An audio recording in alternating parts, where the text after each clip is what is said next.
भौजी रोअत बारू के कर रहो भौजी जो हत बारू। अरे बोला ना बाबे काथी तोरे परेशानी मैया लाकिनी काथी लैलू परसादी। एने भइल महामारी रहे हाथ सब खाली पैसा कोई नी कसहू पहिया दे।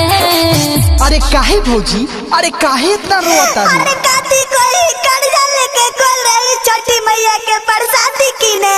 कैसे करब छठी के पूजैया छिटाई परसादिया रे। अब आई कहाँ से रुपैया छिटाई फलहरिया रे।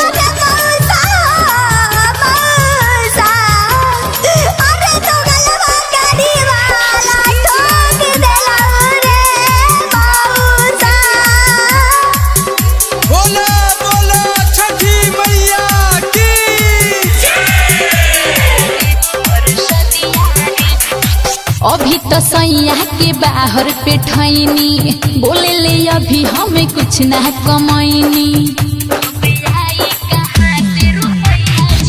अभी तो सैया के बाहर पे ठैनी बोले ले अभी हमें कुछ ना कमाईनी। भौजी करे तैयारी सब चिंता के मारी दुख दूर करी है छठी मैया रे।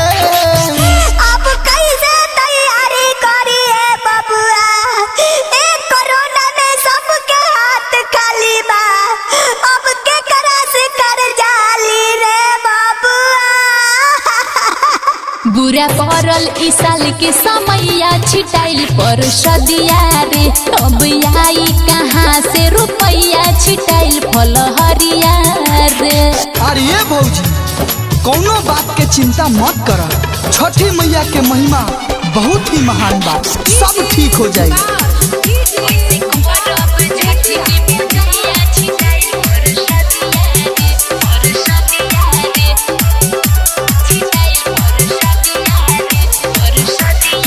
छठी मैया के बा महिमा महान हो भक्ति के शक्ति ह जाने जहान हो। एही से त कर्जा लेनी बबुआ। ए भौजी छठी मैया के बा महिमा महान हो भक्ति के शक्ति ह जाने जहान हो।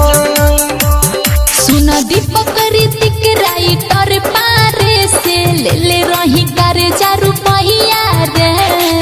अरे भाग भौजी काहे के टेंशन लेता रे हमनी के कहिया कामयाब सो हई देख तो हरे रमो बा शैलेशो बा विकासो बा हई रजुओ बा।